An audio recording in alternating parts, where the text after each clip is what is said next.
Alright, I'd like to talk to you about the KE Arms, the KE Arms DMR trigger. So we're going to kind of run through it really quickly here. Suffice it to say that this is a definitely go out and buy. It's a great value and a tremendous AR trigger. There are some comparables on the market that are really similar, but for the price point, I think that this is one of the winners on the market. So just want to run through it real quickly and talk to you about installation, pros, cons, etc., etc. Just hang with me for a second. Also, we'll talk about the Selector from KE Arms as well in the process. Okay, first things first, we'll go ahead and show clear. All right, I want to talk to you, now that we've charged the trigger, I want to talk to you about the function of it.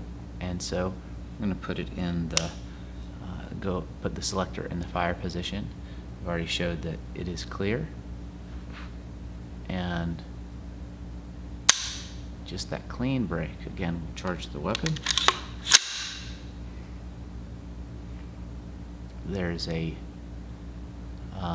just very glass rod type wall. And with that smooth pressure, it just immediately breaks. There's very little pre-travel, over-travel.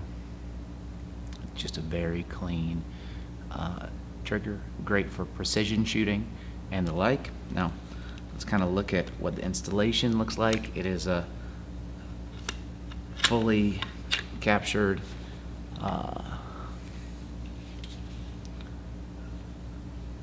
it is a fully self-contained drop-in system. Let's get this to focus here. Okay, so in this system you have, of course, the hammer, and it releases very quickly. Okay. Now, here's the only thing that I found a bit tricky.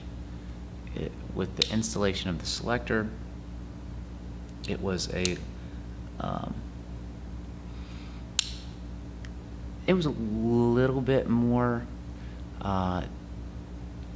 task intensive. Not a big deal, but a little bit harder to get the Selector lined up just right. So on the installation side, so you need to take time to make sure that you have that safety engaging correctly. Also, with the adjustable,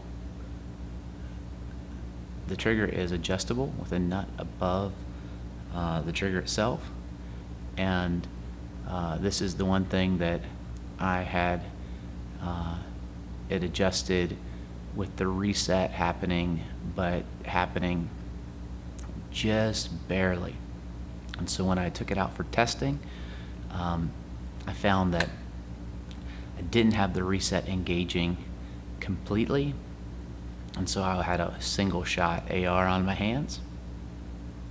And so I took out the range bag, got the tools together, and just adjusted that reset a little bit more. And as soon as that happened,